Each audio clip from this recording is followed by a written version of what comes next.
মধ্যপ্রাচ্যে যুদ্ধবিরতির খবরে বিশ্ববাজারে তেলের দাম কমলেও কাটেনি রাজধানীর ফিলিং স্টেশনগুলোর অস্থিরতা। সাপ্তাহিক ছুটির দিনের সকালেও জ্বালানির জন্য কয়েক কিলোমিটার দীর্ঘ সারি জনভোগান্তিকে বাড়িয়েছে। সরকারের পক্ষ থেকে পর্যাপ্ত মজুদের বারবার আশ্বাস দেওয়া হলেও মাঠ পর্যায়ের সুফল পাচ্ছেন না চালকরা।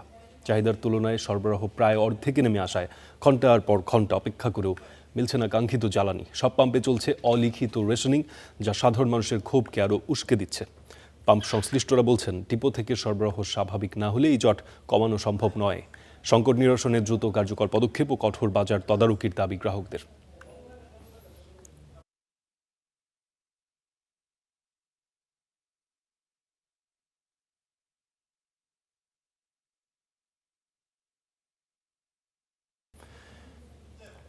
এ নিয়ে বিস্তারিত জানার চেষ্টা করব। আমাদের সহকর্মীরা যুক্ত হবেন একে একে। তেজগাঁও থেকে এই মুহূর্তে যুক্ত হচ্ছেন সহকর্মী ফাহিম ইউসুফ। ফাহিমের সঙ্গে কথা বলবো। ফাহিম, যুদ্ধবিরতির খবরের পর কিছুটা স্বস্তি আন্তর্জাতিক বাজারে এসেছিল, যেমন ঠিক তেমনি আমাদের যেই দেশীয় যেই মার্কেট, এখানেও একটা স্বস্তির খবর কিন্তু অনেকেই বলার চেষ্টা করছিল। যদিও গতকাল এবং আজকে আমরা ঠিক সেই আগের মতো এই পরিস্থিতি দেখতে পেয়েছি। আজকের চিত্র কি দেখছেন সকাল থেকে, আপনি জানাবেন। সাপ্তাহিক ছুটির দিনে সকাল থেকেই কিন্তু মানুষের যে ভিড়, বিশেষ করে চালকদের গাড়ি নিয়ে আসার যে ভিড়, সেটি কিন্তু আসলে অন্য কয়েকদিনের আসলে মাত্রা ছাড়িয়ে গিয়েছে অন্য কয়েকদিনের তুলনায়। আজকে সকাল থেকে আমরা দেখতে পেয়েছি যে 3 থেকে 3.5 কিলোমিটার পর্যন্ত যে গাড়ির দীর্ঘ সারি বিভিন্ন পাম্পে রাজধানীতে, সেটি কিন্তু আসলে বেলা বাড়ার সঙ্গে সঙ্গে অনেকটাই বাড়তে দেখেছি। এবং বর্তমানে আসাদ গেটে আমি যে পাম্পটিতে রয়েছি, এখানকার যদি সার্বিক অবস্থা বলতে চাই, আমি দেখতে পেয়েছি যে বিশেষ করে বাইকার যারা রয়েছেন, তারা কিন্তু বাইক নিয়ে এসেছেন সেই মধ্যরাত থেকে, এবং অনেক ক্ষেত্রে গাড়ি কিন্তু গতকাল রাত থেকেই তারা এখানে রেখেছেন লাইনে। তো বেলা বাড়ার সঙ্গে যখন এখানে তেল দেওয়া শুরু হয়েছে, এরপর কিন্তু ভিড় অনেকটা কমতে শুরু করেছে আমরা যদি দেখতে পেয়েছি। তবে এখন পর্যন্ত সার্বিকভাবে গ্রাহকদের মাঝে যে ক্ষোভ, সেটি কিন্তু আমরা দেখতে পেয়েছি, এবং তাদের যে বাড়তি ক্ষোভ, এই ক্ষোভের কারণে আসলে প্রতিদিন আসলে যে ভোগান্তির মাত্রা সেটি বেড়ে যাচ্ছে। এবং তারা দাবি করছেন যত দ্রুত সম্ভব সরকারের আসলে ব্যবস্থাপনা ঘাটতি যে বিষয়গুলোতে রয়েছে, সেগুলো আসলে খুব দ্রুত কাটিয়ে উঠতে তারা বলছেন, এবং যত দ্রুত কাটিয়ে উঠতে পারবে ততই কিন্তু ভোগান্তি কমে যাবে, এমন আশ্বাস তারা করছেন। আর মধ্যপ্রাচ্যের যুদ্ধের যেই বন্ধের একটি যুদ্ধবিরতি সেখানে চলছে, সেই প্রভাব আসলে দেশের বাজারে কেন পড়ছে না, এমন প্রশ্নও কিন্তু তাদের মাঝে রয়েছে।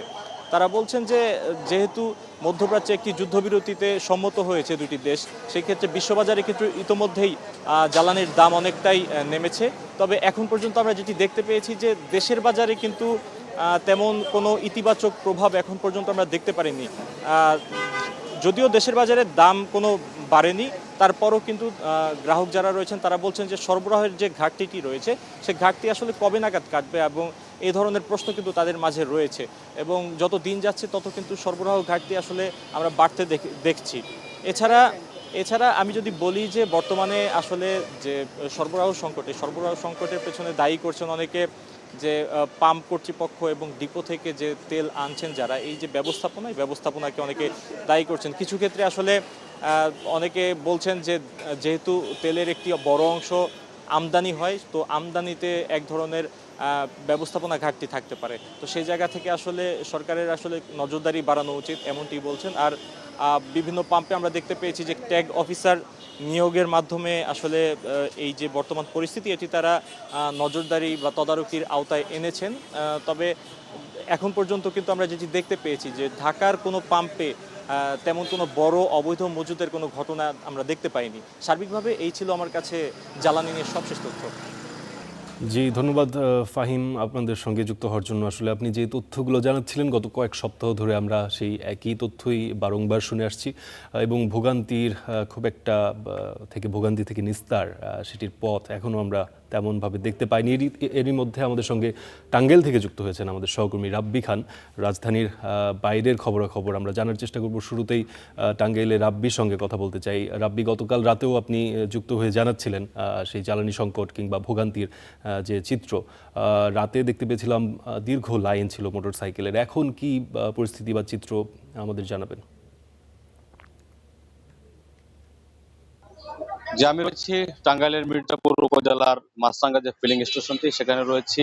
সকাল 6টা পর্যন্ত এখানে তেল দেওয়া হলো। 6টার পর থেকে কিন্তু এই যে জ্বালানি তেলের পাম্পটি রয়েছে, সে পাম্পে কিন্তু তেল দেওয়া বন্ধ থাকে। এরপরে কিন্তু সকাল থেকে যে বাড়তি চাপ, বিশেষ করে মোটরসাইকেল চালক যারা রয়েছেন তাদের যে চাপ, সেটি কিন্তু এখানে বাড়তে থাকে। তবে যান্ত্রিক অর্থাৎ এই তেলের যে হুস পাইপ, সেটি ফেটে যাওয়ার কারণে কিন্তু তেল সরবরাহ বা তেল বিক্রি সেটি কিন্তু বন্ধ ছিল, এমনটি কিন্তু জানিয়েছিল কর্তৃপক্ষ। তবে বিক্ষুব্ধ জনতা তারা কিন্তু ইতিমধ্যেই হোস পাইপটি যেখানে ফেটেছিল সেখানে তারা কস্টেপের মাধ্যমে সেটা মেরামত করে তারা, যদিও এখানে কিছু ত্রুটি রয়েছে। এছাড়া আমরা এখানে দেখেছি যে পুলিশ যারা রয়েছেন তারা কিন্তু দায়িত্ব পালন করছেন। এছাড়া যাত্রীবাহী বাস, ট্রাক সেগুলো কিন্তু অনেকটাই ভোগান্তিতে রয়েছে। তারা বলছেন যে ঘন্টার পর ঘন্টা তারা লম্বা লাইনে দাঁড়িয়ে থেকে কিন্তু তাদের সেই তেল সংগ্রহ করতে হতে হবে। কাঙ্ক্ষিত যে পরিমাণ তেল তাদের প্রয়োজন, সেই পরিমাণ কিন্তু তারা এখান থেকে পাচ্ছেন না। এছাড়া চন্দ্রা থেকে টাঙ্গাইল অংশ পর্যন্ত যে সকল পাম্পগুলো রয়েছে, আমি প্রত্যেকটি পাম্পে খবর নিয়েছি। বেশিরভাগ পাম্প কিন্তু তেল বিক্রি তারা বন্ধ রেখেছেন। তারা বলছেন যে সরবরাহ না থাকায় তারা তেল বিক্রি করতে পারছেন না। এতে করে কিন্তু যারা পরিবহন সংশ্লিষ্ট রয়েছেন এবং মোটরসাইকেল চালক যারা রয়েছেন তারা কিন্তু চরম ভোগান্তিতে পড়েছেন। আমি যদি বলি, ঢাকা টাঙ্গাইল যমুনা সেতু মহাসড়ক হয়ে উত্তরের 22টি জেলার মানুষ কিন্তু যাতায়াত করে থাকে।